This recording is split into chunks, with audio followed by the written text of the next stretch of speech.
Morning, everyone. Last day of November. Another way to say it, we only got 1 month more to go before 2020 is over. And it is going to be a rough month. We've been talking about that for quite a while now. But December is almost here. We get through it, and hopefully things get better from there. First and foremost, let me thank all of you. We just crossed 12,000 subscribers on this channel. I want to take a minute to thank all of you. Couldn't do it without you. Really am trying to bring value to you every day. Started this daily financial news because of inspiration from Gary Vee and Nipsey Hussle conversation. Bring you experts Monday through Friday where we tackle real topics. And of course, answering your questions, whether that's part of our Saturday session or just anything. So I want to thank each and every one of you. On to 13,000. Let's see if we can. Let's see how long it takes to get there. I almost said let's see if we can get there by the end of December, but no pressure. We'll just get there when we get there. On to the daily financial news. A couple of things that we talked about. First and foremost, Salesforce buying Slack. Looks like that deal is truly going to happen. It looks like it'll probably be announced tomorrow after the close as Salesforce reports their earnings. They're in the quiet period, so going to be announcing that likely tomorrow. Looks to be a deal half stock, half cash, which I think is interesting. I would have frankly expected all stock, but again, half stock, half cash. A lot of the acquisitions kind of this last 6 months have been stock, right? Stock's the cheapest currency, but Salesforce, I haven't looked at their balance sheet, but I'm guessing they have a lot of cash. And more importantly, have the ability to borrow should they want at a very cheap rate. The other thing to mention is November is setting up to be the best month for stocks since 1987. Since I think it was since November of 87, but let's just say since 1987. And I think that's crazy. I think that's just insane, right? And near as I can tell, it is all around probably the good news from the vaccine, right? We finally, as we talked about 4 Mondays ago when we got the first one from Pfizer, there's now a light at the end of this very dark tunnel. It got better with Moderna the week after, got a little bit better with AstraZeneca the week after. Actually, today we got more updates from Moderna. Now it's 94 point some odd percent effective. So I think we're just getting news, and there's generally a feeling that the light at the end of the tunnel. There's also been a great rotation, right? We talked a lot about the last 4 or 5 months, the 5, 6, 7 tech stocks leading the way, and everything else was kind of and also ran. There's now a rotation there. So it'll be interesting. I think December surprises to the downside. So here's my question for you today. I'd love your interaction. I'd love your feedback in the comments so we can go back and look at this sometime later together, perhaps. Let's just call Dow 30,000. What is it on my screen? So it's 29,600 right now. Let's call it Dow 30,000. On January 1st, maybe January 2nd, is the Dow going to be over 30,000 or under 30,000? So roughly a month from today. Love to hear what you think. And if you care to tell me why you think your answer either up or down, I'd love a quick blurb. I'll share with you now mine. I think we'll be under. I think what I'm seeing at the consumer behavior is disheartening. I see kind of a retrench of the consumer like we did in February and March. I think these lockdowns, I'm in California, specifically I'm in Santa Clara County, which just said the 49ers and all these colleges can't play sports for 3 weeks. Just crazy. I'm not happy. But I wonder what that does to the psyche. And of course, we get the daily drumbeat of all these negative headlines. So I expect December to be rough. I expect eventually the Dow, again, we're talking about the Dow 30,000, to have its moment. I do think 2021 is a good year. I think 2021 the stock market takes off, but I do think we've got to pay the price for Congress's failure. I do think the Congress is meeting today, tomorrow. There's a chance a skinny deal gets done. I think there's a general agreement by everyone that if Congress doesn't come to some kind of agreement on a 500, maybe 600, maybe $700 billion bill that includes unemployment at some level, maybe 300, maybe 350, maybe 400, some PPP money, this thing could go south fast. That's where we're at. So we'll see. We'll see. What else we got? I have a question for you. I keep hearing about this canceling of student debt. I don't get it. Let's say I had student debt when I graduated. My daughter graduated college, so I understand what's going on. But let's just say you had $40,000 in student debt and somebody came along and wiped 10 grand off. You still have a payment. You're still burdened. I don't understand. Sure, everybody wants free money. I don't understand how that helps the economy. Taking $10,000 off your home mortgage, same thing. I don't get it, right? You still have a mortgage. You still have to pay it. Maybe instead of 29 years, you have 28 years left, but I don't understand how that helps the economy. Are you trying to buy votes later? I don't get it. I really having a hard time understanding how canceling $10,000 in student debt does anything to help the economy.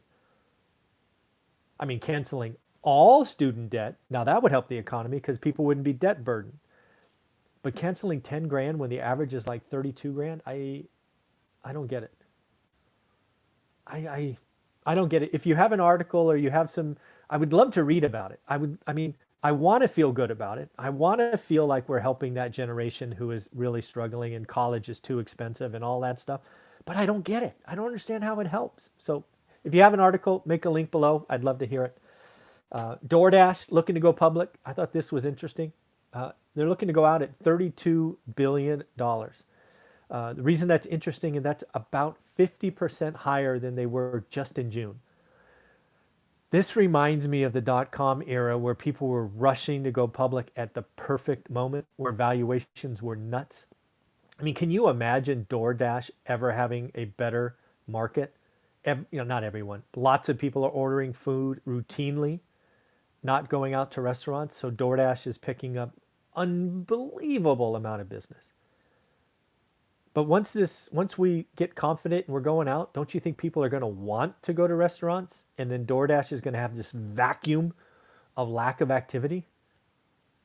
It's kind of like HP and Dell. They're having record PC sales, but once we feel better and kids are going back to school, how many times you need to buy a new computer, right? Once every 4 or 5 years? People are not thinking. I don't get it. Then there's Nikola. This one is feeling like the Enron of my mistakes. Looks like GM is backing out of their $2 billion commitment. GM is backing out of building this truck, which, oh, by the way, only looks like it's going fast when you roll it downhill.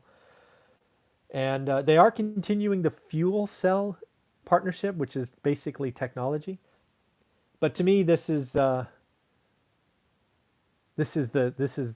of the end for Nikola. Maybe they end up selling an IP, intellectual capital, off to GM later. But yeah, that can't feel good. I would expect their stock to be down significant double digits today. I saw something from Under Armour, which I think is interesting. It could be obviously a selfish reason, so I grant that. And yeah, it could be. Under Armour is a supplier of athletic gear and equipment like Nike. Under Armour, one of their star athletes is Steph Curry. He plays for the Warriors. I'm wearing a Warriors jersey or jacket. There you go. So obviously I'm biased. Sorry. But I'm curious. I grew up watching Michael Jordan dominate. I have Jordan gear. I've got Jordan shoes. Jordan brand for Nike brings in $3.5 billion a year. Yeah. Jumpman, which is the logo, brings in 3.5 billion for Nike a year.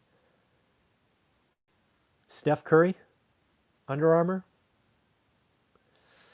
I don't know. I'm a Warrior fan. I'm a Curry fan. I have a jersey or two of his, but it's not Michael Jordan. Jordan? Really? Interesting. Big news today is Cyber Monday. I don't know. Cyber Monday. Any of you shopping today?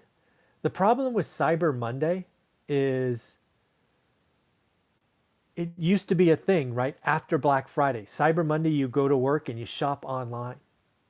I don't know about you, but I've been reporting the last 3 or 4 days record numbers of online sales. What do you got left? Does Cyber Monday disappoint? Because, oh, by the way, it was Cyber Thursday and Cyber Friday and Cyber Saturday and Cyber Sunday. I don't know, but people are calling for 13 billion today. And again, as I reported yesterday, I think in-person shopping was down 52%. Folks, that's not good. Consumers not spending. Not good. There's nothing I'm shopping for today. But in fairness, I haven't really shopped. I don't think I've ever bought anything on Cyber Monday. I might have bought a camera once. Maybe.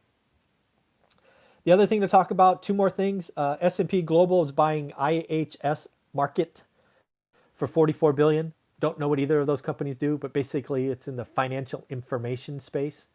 And unlike Salesforce and Slack, this deal is all stock, which again is what I would expect from companies today, is do all stock. S&P Global buying IHS, they're going to have to go through regulatory review. They're both kind of the gorillas in the space. Not sure this one's going to get approved. It's going to have some monopoly risk, so we shall see.